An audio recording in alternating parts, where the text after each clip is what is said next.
देशभक्ति और देश के लिए गर्व और भाव अलग प्रकार का एहसास हो रहा है जब सिंहस्थ 2028 का आगमन हो रहा है। ऐसे पावन पुनीत क्षिप्रा के किनारे आज यशस्वी प्रधानमंत्री के नेतृत्व में हमारी सरकार, मध्य प्रदेश सरकार कदम से कदम मिला करके विकास के कारवां के लिए लगातार आगे बढ़ रही है। आज संपूर्ण विश्व में भारत की गरिमा बढ़ रही है। इस पावन अवसर पर मैं भारत माता की आज़ादी के लिए हंसते हंसते सूली चढ़ने वाले अमर शहीदों के प्रति विनम्र श्रद्धांजलि अर्पित करता हूं। यशस्वी प्रधानमंत्री श्रीमान नरेंद्र मोदी ने राष्ट्र का कुशलतापूर्वक नेतृत्व करते हुए पूरे विश्व में भारत की श्रेष्ठ छवि बनाई है। प्रधानमंत्री श्री मोदी जी ने गरीब, युवा, अन्नदाता और नारी के विकास के लिए आह्वान किया। मध्य प्रदेश सरकार संकल्पबद्ध होकर कार्य कर रही है। हमारे देश की अर्थव्यवस्था कृषि आधारित है। खेती और किसानी करने वाले भाइयों के जीवन में मुस्कान लाने के लिए हमारी सरकार कई प्रकार से प्रयास कर रही है। मध्य प्रदेश में वर्ष 2026 को किसान कल्याण वर्ष के रूप में मनाने का हमने निर्णय किया है।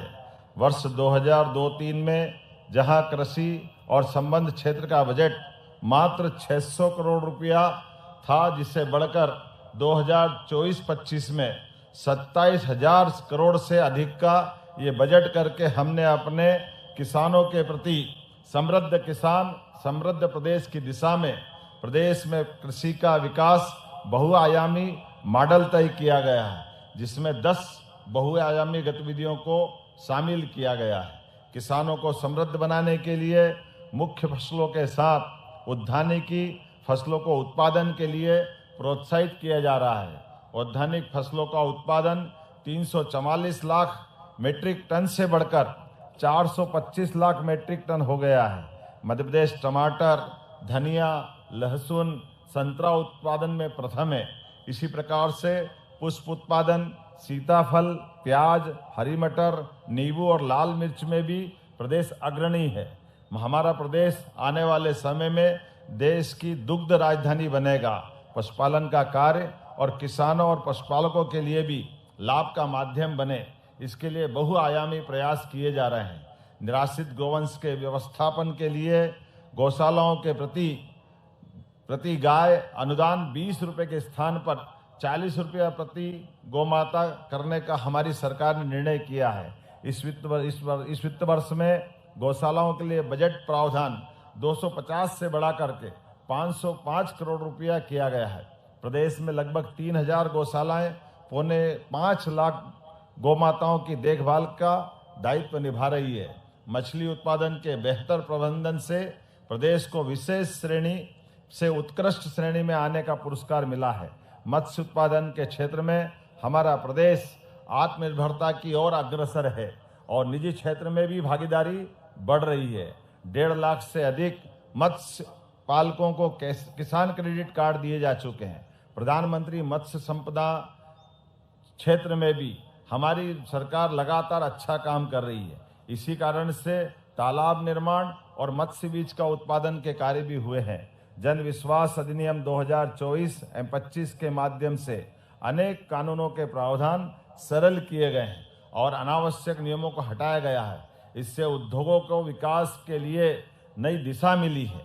मैं आज इस अवसर पर बोल सकता हूं कि आज वर्ष 2025 जब हमने 2025 उद्योग और रोजगार वर्ष मनाया, जिसके माध्यम से ग्लोबल इन्वेस्टर समिट में आए निवेश प्रस्तावों में 1/3 प्रस्ताव जमीन पे उतारे जा चुके हैं। अन्य देशों के उद्योगपति भी मध्य प्रदेश में उद्योग लगाने के लिए अब रुचि ले रहे हैं।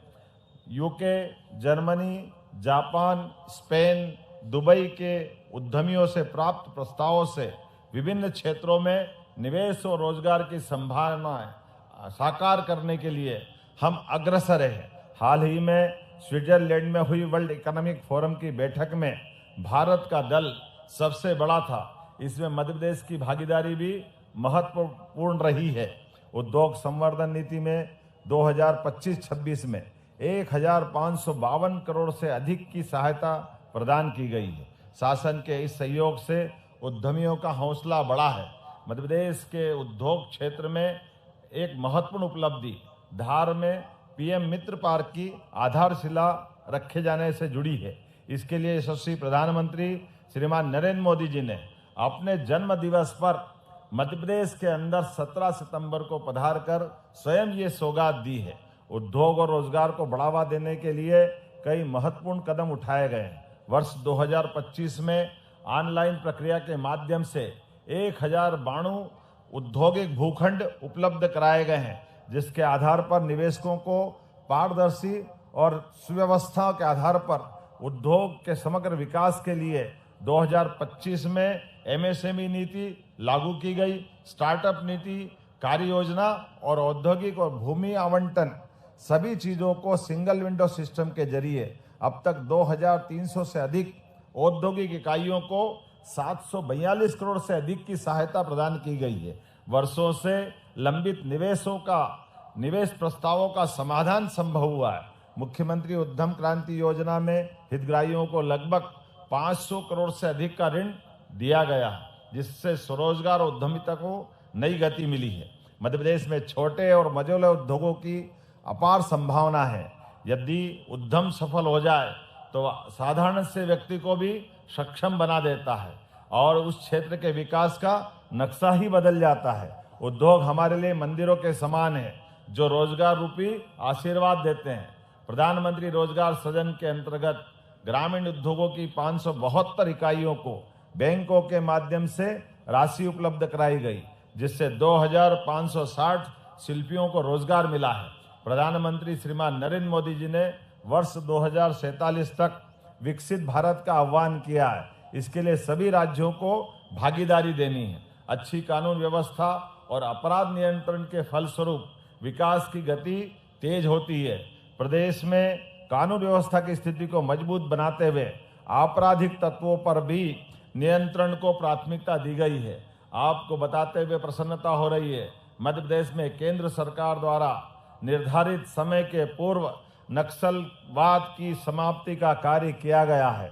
मध्य प्रदेश में नक्सली तत्वों का खात्मा कर दिया गया है। नक्सलियों ने या तो आत्मसमर्पण किया या फिर वे मुठभेड़ में मारे गए। समर्पित नक्सलवादियों को विभिन्न योजनाओं का लाभ देकर के समाज में शांति व्यवस्था बनी रहे, इस दिशा में भी हम काम कर रहे हैं। प्रदेश में नशे के विरुद्ध जन जागरूकता अभियान भी चलाया जा रहा है। गरीबों को सिर पर छत उपलब्ध कराने के लिए प्रधानमंत्री आवास योजना के अंतर्गत 11 लाख से अधिक आवास मंजूर किए गए हैं। जब मैं आपसे बात इस तरह से कर रहा हूं तो 4 लाख से अधिक आवास तो हमारी सरकार ने काम की गति को मेंटेन करते हुए तैयार भी कर दिए हैं और हम लगभग 5.25 लाख आवास बनाएंगे। मुख्यमंत्री मजरा टोला योजना के माध्यम से 20,000 से अधिक बसाहटों तक सड़कों की सुविधा पहुंचाने का प्रयास प्रारंभ हुआ है। इस कार्य के लिए 21,000 करोड़ की राशि हमारी सरकार द्वारा मंजूर की गई है। मध्य प्रदेश में अनुसूचित जाति वर्ग के कल्याण के लिए निरंतर हम काम करते जा रहे हैं। गत 2 वर्षों में 50 लाख विद्यार्थियों को 2,000 करोड़ से अधिक की छात्रवृत्ति प्रदान की गई है। ये प्रसन्नता का विषय है। अनुसूचित जाति वर्ग के विद्यार्थी IIM, IIT, AIT, NNIU जैसी संस्थाओं में अध्ययन कर रहे हैं। यही नहीं, सरकार ने स्नातकोत्तर पाठ्यक्रम के लिए विदेश भेजने और उसकी फीस की व्यवस्था करने का काम भी हमारी सरकार के द्वारा किया जा रहा है। मध्य प्रदेश में जनजाति वर्ग के कल्याण के लिए अनेक योजनाएं संचालित है। शिक्षा और स्वास्थ्य के क्षेत्र में राज्य सरकार ने जनजाति वर्ग के लिए कई महत्वपूर्ण कदम उठाए हैं। प्रदेश में 63 एकलव्य विद्यालय की स्थापना करते हुए 25,000 से अधिक विद्यार्थियों को इससे जोड़ा है। कक्षा 11वीं और 12वीं के 2 लाख विद्यार्थियों को छात्रवृत्ति के माध्यम से लाभान्वित कर रहे हैं।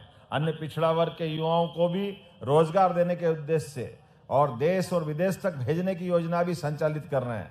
हाल ही में 21 युवाओं को रोजगार के लिए विदेश भेजा गया है। जापान और अन्य देशों में हमारे युवा अपनी प्रतिभा से अपना नाम कमा रहे हैं। प्रदेश के विद्युत के क्षेत्र में भी हम आत्मनिर्भर हो गए हैं। भविष्य में भी विद्युत के क्षेत्र में आत्मनिर्भर बने रहें। इसलिए विद्युत उत्पादन क्षेत्र में भी हमारी सरकार 1806 मेगावाट की वृद्धि करने का लक्ष्य लेके काम कर रही है, जिसमें 851 मेगावाट क्षमता हासिल भी किया जा चुका है। प्रदेश में गैर कृषि उपभोक्ताओं को 24 घंटे तथा कृषि उपभोक्ताओं को 10 घंटे निश्चित रूप से विद्युत उत्पाद प्रदान की जाने की योजना बनाई गई है। प्रदेश में नवीन एवं नवकरणीय ऊर्जा स्रोतों का उपयोग निरंतर किया जा रहा है। वर्ष 2012 में नवकरणीय ऊर्जा क्षमता 491 मेगावाट थी, जो अब बढ़कर 9,508 मेगावाट हो चुके। मुरैना में प्रदेश की पहली सौर ऊर्जा भंडारण योजना के आधार पर जो विश्व ने भी इसकी प्रशंसा हो रही है। हमारी सरकार पंप स्टोरेज के माध्यम से, सोलर एनर्जी के माध्यम से, विंड एनर्जी के माध्यम से कई प्रकार की नवकरणीय ऊर्जा के लिए लगातार काम कर रही है। और किसानों के लिए तो 30 लाख विद्युत पंप सोलर पंप में बदलने का लक्ष्य भी हमारी सरकार ने तय किया है।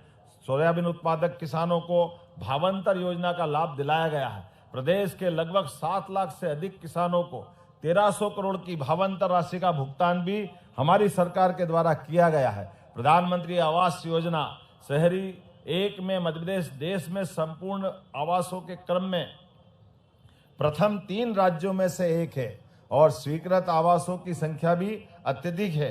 8,77,000 आवास पूर्ण हो गए। प्रधानमंत्री आवास शहरी योजना 2 में 60,000 से अधिक आवास स्वीकृत किए गए हैं। प्रदेश के नगरीय क्षेत्रों के सुनियोजित विकास के लिए भी हमारी सरकार ने महत्वपूर्ण कदम उठाए हैं। इंदौर और भोपाल, इंदौर में उज्जैन भी है। हमने ये दोनों इलाकों को इंदौर उज्जैन मेट्रोपॉलिटन इलाका और भोपाल का भी राजधानी परिक्षेत्र में मेट्रोपॉलिटन क्षेत्र बना रहे हैं। इस पहल से छोटे कस्बे और नगर परस्पर जुड़कर विकास की गतिविधियों को तीव्र करने में सहायक होंगे। मध्य प्रदेश देश का पहला ऐसा राज्य है जहां 1 साल के अंदर ही 2 प्रमुख शहरों को मेट्रो ट्रेन भी प्रदान की गई और मेट्रो ट्रेन की सेवाएं शुरू कर दी गई है। प्रदेश में लोक परिसंपत्ति प्रबंधन के लिए महत्वपूर्ण प्रयास किए जा रहे हैं। इस क्रम में हमारे राज्य की बाहर की प्रॉपर्टियां, नागपुर में भी जो बस डिपो था उसको हमने अपने राज्य के विकास के लिए जोड़ा है। नर्मदापुरम, सीधी, सीहोर, मुरैना के तिलहन संघों के संयंत्रों का उपयोग पुनः उद्योगों के लिए करवाने का प्रयास भी प्रारंभ किया गया है। नागरिकों को कानूनी मदद देना सरकार का कर्तव्य है। गत वर्ष प्रदेश में 1.5 लाख से अधिक नागरिकों को विधिक सहायता मिली है। पारिवारिक विवाद समाधान केंद्र के रूप में कार्य कर रहे हैं। हमारे लिए खासकर हर घर से जल, हर घर नल से जल और जल जीवन मिशन के माध्यम से ग्रामीण क्षेत्रों में 81 लाख से अधिक कनेक्शन प्रदान किए जा चुके हैं। प्रदेश के 22,000 से ज्यादा नल कनेक्शन घर घर दिए गए हैं। लगभग 6 लाख हैंडपंप और मध्यम श्रेणी से भी कई प्रकार की पेयजल प्रबंधन किए जा रहे हैं। सिंगल हैंडपंप कनेक्शन के माध्यम से भी नल जल योजना प्रारंभ की गई। वहीं एकीकृत रूप से भी कई गांवों को जोड़ करके पेयजल की व्यवस्था भी करने का प्रयास हमारी सरकार ने करते हुए पूरे देश के अंदर हर घर जल, नल से जल देने के लिए देश में उल्लेखनीय हमारी प्रथम स्थिति आई है। शिक्षा दीक्षा की जड़ें भारतीय संस्कृति और संस्कारों में जुड़ी हुई है। यह मध्य प्रदेश वासियों का सौभाग्य है। भगवान श्री कृष्ण ने उज्जैन में सांदीपनि आश्रम में शिक्षा ग्रहण की है। हमारी सरकार सांदीपनि आश्रम को भी भव्य दिव्य बनाते हुए उस काल को जीवंत करने के लिए प्रयास कर रही है। जब मैं आपसे इस तरह की बात कर रहा हूं तो स्वाभाविक रूप से इस सांदीपनि विद्यालय की हम अपनी तरफ आना चाहेंगे। स्कूलों में भी शिक्षा का स्तर श्रेष्ठ हो और हमारे स्कूल विद्यार्थियों को बेहतर वातावरण उपलब्ध कराए, इसके प्रयास भी प्रारंभ किए गए हैं। इसी का नतीजा है कि स्कूलों में ड्रॉप आउट दर जो पहले 6% थी, मुझे इस बात की प्रसन्नता है केवल 2 वर्षों में हमने इसको 0% पे लाके उस अपनी जवाबदारी को निभाया है। इतना ही नहीं, निजी विद्यालयों में भी पढ़ाई कर रहे 8.5 लाख बच्चों की फीस भी हमारी सरकार भर रही है। प्रदेश में 369 सांदीपनि विद्यालय प्रारंभ किए हैं। राज्य सरकार ने निर्णय किया है द्वितीय चरण में सांदीपनि विद्यालयों की क्षमता 1000 से अधिक बढ़ाते हुए इस पर 360 करोड़ की राशि भी हमारे द्वारा खर्च की जाएगी। उच्च शिक्षा के क्षेत्र में गुणवत्तापूर्ण परिवर्तन करते हुए राज्य सरकार पूर्णतः शिक्षा के लिए प्रतिबद्ध है। मध्य प्रदेश में युवाओं को उच्च शिक्षा सरलता से उपलब्ध कराने के लिए भी उसे लाभप्रद, कौशल युक्त और रोजगार परक शिक्षा देने का हमारा संकल्प है। आधुनिक तकनीक, डिजिटल लर्निंग और नवीन शिक्षण पद्धतियों के माध्यम से युवाओं को वैश्विक प्रतिस्पर्धा के योग्य बनाने का कार्य प्राथमिकता से किया जा रहा है। जनजाति नायकों में 3 नए विश्वविद्यालय, क्रांति सूर्य टंट्या मामा, क्रांति वीर तात्या टोपे और रानी अवंतीबाई लोधी विश्वविद्यालय सागर की स्थापना भी की गई है। साथ ही पंडित शंभुनाथ शुक्ल विश्वविद्यालय शहडोल का संबद्धतादायी विश्वविद्यालय में उन्नयन किया गया है। प्रदेश में 22 भारतीय भाषाओं और 4 विदेशी भाषाओं के क्रेडिट आधारित पाठ्यक्रम भी प्रारंभ किए गए हैं। शासकीय पॉलिटेक्निक महाविद्यालयों में प्रदेश के लिए जागरूकता अभियान चलाया जा रहा है। परिणाम स्वरूप नामांकन में 21% से ज्यादा की वृद्धि हमारे राज्य के अंदर हुई है। तकनीक शिक्षा के माध्यम से भी 10 इंक्यूबेशन सेंटर स्थापित किए गए हैं। गुजरात के गांधीनगर का कैंपस भोपाल के RGPV में स्थापित किया गया है। रीवा के शासकीय इंजीनियरिंग कॉलेज में भी प्रारंभ की कोडिंग लैब एक आदर्श पहल है। प्रदेश के तकनीकी संस्थानों में भी कोडिंग लैब प्रारंभ की जाएगी। राजस्व संग्रहण में भी वाणिज्य कर विभाग महत्वपूर्ण भूमिका निभा रहा है। वित्त वर्ष 2023-24 में 51,469 करोड़ की तुलना में बीते वर्ष 55,633 करोड़ का राजस्व संग्रहण हमने किया है। एक तरफ हम विकास भी कर रहे हैं, दूसरी तरफ हमारे राज्य का कोष भी पर्याप्त रूप से बढ़े, इस दिशा में हमारी सरकार काम कर रही है। वन और वन्य जीव के क्षेत्र में तो उल्लेखनीय काम हमने कई प्रकार से प्रारंभ किए। शिवपुरी का माधव राष्ट्रीय उद्यान को नवा टाइगर रिजर्व घोषित किया गया है। सागर में डॉक्टर भीमराव अभयारण्य, श्योपुर में जहानगढ़ अभयारण्य का गठन किया गया है। पालनपुर, कूनो और गांधी सागर में हमारे लिए तो चीतों की बसाहट के 1, 2 और तीसरा हमारा अपना अभयारण्य प्रारंभ हुआ है। इसी प्रकार से नौरोदही का भी अभयारण्य बहुत जल्दी हम प्रारंभ करने वाले हैं। विमुक्त करके संबल के क्षेत्र में जो योजना लागू की गई है, इसके माध्यम से 1,21,000 से अधिक हितग्राहियों को राशि प्रदान की गई है। नागरिकों को बेहतर स्वास्थ्य और चिकित्सा सेवा प्रदान करना हमारी प्राथमिकता है। राज्य में शासकीय चिकित्सा महाविद्यालय की संख्या भी निरंतर बढ़ती जा रही है। शासकीय चिकित्सा महाविद्यालय 19, प्राइवेट चिकित्सा महाविद्यालय 14 और 14 के टेंडर लगाए गए हैं। आने वाले समय में 2028 तक हमारा प्रयास है ये मेडिकल कॉलेज 50 से ज्यादा अपने राज्य में हो और ये देश के किसी भी राज्य में भी सबसे बड़ी संख्या मेडिकल कॉलेजों की खुलने की मध्य प्रदेश की रहेगी। जोरदार अभिनंदन कर से मेडिसिटी तो हमको मिल ही रही है। मेडिसिटी के माध्यम से भी हमारे राज्य ने अब देश में अपनी अलग मध्य प्रदेश में उज्जैन के माध्यम से पहचान बनाई है। मैं मान के चलता हूँ आयुष शिक्षा को बढ़ावा देने के लिए इस वर्ष 3 नए आयुर्वेदिक महाविद्यालय प्रारंभ करने का निर्णय किया गया है। खंडवा और भोपाल में आयुष और आयुर्वेद के भवन निर्माण किए जा रहे हैं।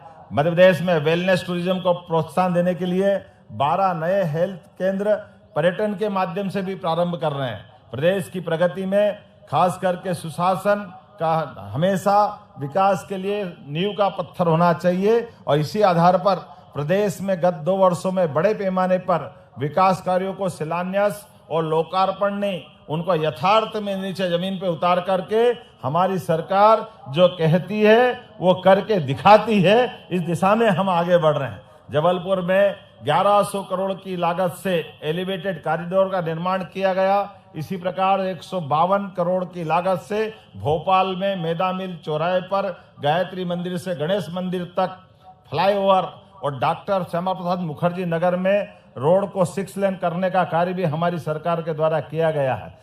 किसानों की समृद्धि में उनकी अच्छी सिंचाई की आवश्यकता होती। बीते 2 वर्षों में जल संसाधन विभाग और नर्मदा घाटी विकास के माध्यम से 7 लाख हेक्टेयर से अधिक क्षेत्र में हमने सिंचाई का रकबा बढ़ाया है और नवीन सिंचाई क्षमता का भी लगातार विकास के संकल्प लेते हुए पूरी सरकार के 5 साल के टेन्योर में 100 लाख हेक्टेयर क्षेत्र में हमारी सरकार सिंचाई का रकबा बढ़ाएगी। यह उल्लेखनीय है। 1956 में बना मध्य प्रदेश 2002-03 तक केवल 7 लाख हेक्टेयर क्षेत्र में सिंचाई की क्षमता रखता था। लेकिन उल्लेखनीय ये भी है कि केवल 20 साल में हमने 42 लाख हेक्टेयर से हमारी उस स्थिति को बढ़ाया है और सरकार ने 2 साल के अंदर, अकेले 2 साल में 7 लाख हेक्टेयर का रकबा बढ़ा करके अपनी किसानों के प्रति और सिंचाई के रकबे को बढ़ाने की प्रतिबद्धता को सिद्ध किया है। प्रदेश में उत्कृष्ट संसदीय परंपराओं का पालन करने का भी अभियान चलाया गया है। बीते महीने एक दिन का विशेष सत्र आगामी 2047 तक का मध्य प्रदेश का विजन डॉक्यूमेंट्स बनाने के लिए 12 घंटे से अधिक हमने अपने सदन को चला करके पक्ष और विपक्ष के साथ भविष्य का मध्य प्रदेश कैसा हो इस दिशा में भी काम करने के लिए एक बड़ा संकल्प लिया है। सहकारिता के क्षेत्र में भी हमारी सरकार मध्य प्रदेश में दुग्ध सहकारी समितियों, मत्स्य सहकारी समितियों को भी लगातार प्रोत्साहन दे रही है। बीते 2025 में हमने अंतर्राष्ट्रीय सहकारिता वर्ष के माध्यम से भी इस दिशा में काम करने का निर्णय किया है। स्वभाव स्वच्छता, संस्कार स्वच्छता कार्यक्रम भी आयोजित करते हुए इस दिशा में हम आगे बढ़ रहे हैं। लेकिन एक पेड़ मां के नाम भी अभियान हमारी सरकार द्वारा चलाया गया है, जिसमें 2 एकड़ भूमि के अंदर किसान अगर अपनी बगिया लगाता है तो 2 लाख रुपया 3 साल के अंदर हम किसान को देने वाले हैं, ताकि वो अपने बगीचा बनाए, उससे फल उत्पादन करे, अपनी आय भी बढ़ाए और पर्यावरण में अपना योगदान दे। जब मैं नवाचारों की बात कर रहा हूं तो छिंदवाड़ा के जिले के पातालकोट के अंदर 50 से अधिक गांवों में 500 से अधिक नागरिकों को पर्यटन गतिविधियों से जोड़ करके हमने होम स्टे के माध्यम से उनको समृद्धि की दिशा में ले जाने का प्रयास किया है। और केवल ये छिंदवाड़ा नहीं, अब तो उज्जैन जैसी जगह पर भी छोटे छोटे स्थान पर हर एक कोई होम स्टे खोल करके 2 कमरे 4 कमरे का आवास बनाकर भी अपनी आय बढ़ाने का काम लगातार पूरे प्रदेश में जैसे चल रहा है, ये उसके उत्कृष्ट उदाहरण है। जब मैं आपसे बात कर रहा हूँ देश के लिए मध्य प्रदेश का महत्व क्या है, नागरिकों को अधिसूचित सुविधाओं को प्रदान करने में भी हमने कानूनी गारंटी देने का काम किया है। जिले तहसीलों में लोक सेवा केंद्र भी लगातार संचालित करते हुए जन कल्याणकारी हितग्राही योजनाओं को जमीन पे धरातल पे उतारने के लिए 1.5 करोड़ लोगों को डिजिटल हस्ताक्षर युक्त हमने जाति प्रमाण पत्र देकर भी अपनी प्रतिबद्धता शासन की नई तकनीक के बलबूते पर जनता को लाभान्वित कैसे करें, इसलिए कई अभियान चालू किए हैं। जन कल्याणकारी योजनाओं के लिए अभी एक अभियान हमने 31 मार्च तक का चलाया है, जब हितग्राहियों को लगभग 106 प्रकार की विभिन्न योजनाओं का लाभ घर घर जाकर के उनके हिसाब से 2-3 बार अलग अलग तारीखों के साथ जोड़ करके इन अभियानों के शिविरों के माध्यम से लाभ दिया जाएगा। मैं आज आपसे जब बात कर रहा हूं तो लाडली बहनाओं को कैसे भूल सकता हूं। लाडली बहना योजना के माध्यम से हमारी सरकार ने 1000 से बढ़ा करके अब 1500 रुपया प्रति माह की दर से राशि देना प्रारंभ किया है, जिसके बलबूते पर 2 साल के अंदर हमारी सरकार ने 50,000 करोड़ रुपए की राशि लाडली बहनाओं को दी है। जब लाडली बहनाओं को बात आती है तो आप ताली बजा करके मेरी बात का समर्थन कर सकते हैं। यह हमारी सरकार की प्रतिबद्धता है। जब लाडली बहना पे हम आगे बढ़ रहे हैं तो लाडली लक्ष्मी योजना को कैसे भूल सकते हैं। लाडली लक्ष्मी योजना के माध्यम से भी 2,50,000 से अधिक बालिकाओं को छात्रवृत्ति देने का काम हमारी सरकार ने प्रारंभ किया है। प्रधानमंत्री मातृ वंदना योजना से भी प्रदेश की 3 लाख बहनों को लाभान्वित किया जा चुका है। खेलों की दुनिया में हमारा प्रदेश नित नई पहचान बना रहा है। शहडोल जिले के अंदर खिलाड़ी ब्राजील के फुटबॉल खिलाड़ियों की तरह दक्षता हासिल करे, इसलिए हमारे आदिवासी अंचल के बच्चों को भी हमने न केवल जर्मनी भेजा बल्कि विभिन्न अकादमियों के माध्यम से अंतर्राष्ट्रीय स्तर पर 19 स्वर्ण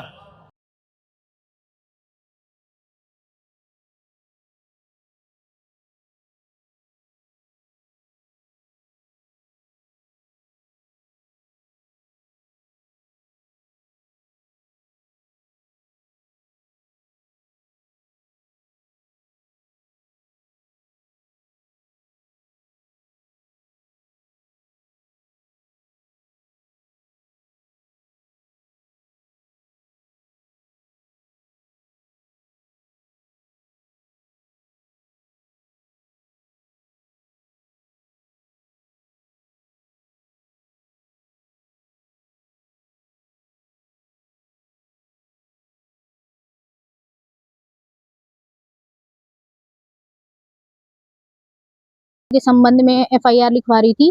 कब से आई हो आप? मैं कल भी आई थी, 4-5 घंटे बैठी थी और अभी मैं सुबह 11 बजे से आई हूँ। अभी सुबह के 11 बजे से आई हूँ, अभी रात के 11:30 बज रहे हैं। मेरे को कम से कम नहीं तो इन्होंने मेरे को 4-5 बार भेजा है कि यहाँ जाओ वहाँ जाओ। कौन-कौन से थाने गए हैं आप? सर मैं विजयनगर थाने आई हूँ। लास्ट ऑप्शन था मेरे पास महिला थाने जाने का, मैं वहाँ गई हूँ। वहाँ से किसी टीआई मैम ने बोला कि वापस विजयनगर थाने चले जाओ। यहाँ के टीआई सर से मेरी बात हुई, वो मेरे को टाल रहे हैं, कल करेंगे परसों करेंगे, कल नर्मदा जयंती, कल तो आएंगे ही नहीं, परसों करेंगे नरसों करेंगे। सर इस तरीके से ये लोग मेरे साथ कर रहे हैं। लोग हैं उनके बारे में कुछ बता सकते हैं, क्या सर, करते हैं वो? सर मैं नहीं उनका नाम नहीं बता सकती। उनके चक्कर में कैसे पड़ गई आप? सर किसी प्रकार की शिकायतें दी हैं आपने? सर मैंने शिकायत दी है, तो सर शिकायत दी, रिसीविंग है मेरे पास, लेकिन वो किसी भी कंडीशन में सर एफआईआर करने को रेडी नहीं है क्योंकि उनके फादर थोड़ा पैसे वाले हैं। तो वो थोड़ा सा नाम ओपन हो सकता है? नहीं सर, नहीं सर, कुछ नहीं ओपन हो सकता। मैं पूछ रहा हूँ, दुष्कर्म का जो मामला है वो आपने जो शिकायत दी उसमें लिखा है क्या? हाँ लिखा है। तो थाने में आपको मेडिकल वगैरह से कुछ कराया गया क्या? सर वो साफ मना कर रहे हैं कि कुछ नहीं करवाएंगे। सुबह से मैं हूँ, अभी 11:30 बज गए हैं, 11:30 से भी ज्यादा हो गए हैं, मेरे को वापस घर भेज रहे हैं। इस प्रकार से थाने का जो रवैया आपने देखा, क्या लगता है आपको? सर पैसे खाते हैं यहाँ के लोग, सिंपल है सर। मतलब पैसे के पीछे सर, क्योंकि क्या कोई धमकी भी दी जा रही है? सर धमकी दी गई है मेरे को, मेरे पीछे 10-15 लड़के लगाए गए थे, अभी मेरे जान को खतरा भी है। और सर यहाँ के जो टीआई हैं, एसआई मैम है, मैंने इतने बार मेरी बात हुई है, सर यही बोलते हैं अभी घर जाओ आराम करो बाद में आना, घर जाओ आराम करो बाद में आना। ये मेरी एफआईआर लिखने को तैयार ही नहीं है। अच्छा, अभी कितना बजा है? आप कितने बजे तक यहाँ करेंगे? टाइम कितना हो गया? सर अभी 12:03 है। सोचिए सर, मैं रात में खड़ी हूँ। क्या चाहती है मैम? सर मेरी सर जो भी मेरी है, जो मैं लिख के लाई हूँ सर, वो पूरी सुनवाई होनी चाहिए, सख्त से सख्त, और एफआईआर दर्ज होनी चाहिए। ये जो घटना घटी, कहाँ की घटना थी, बता सकते हैं? नहीं सर, मैं और चीजें मैं ओपन नहीं कर सकती, सॉरी।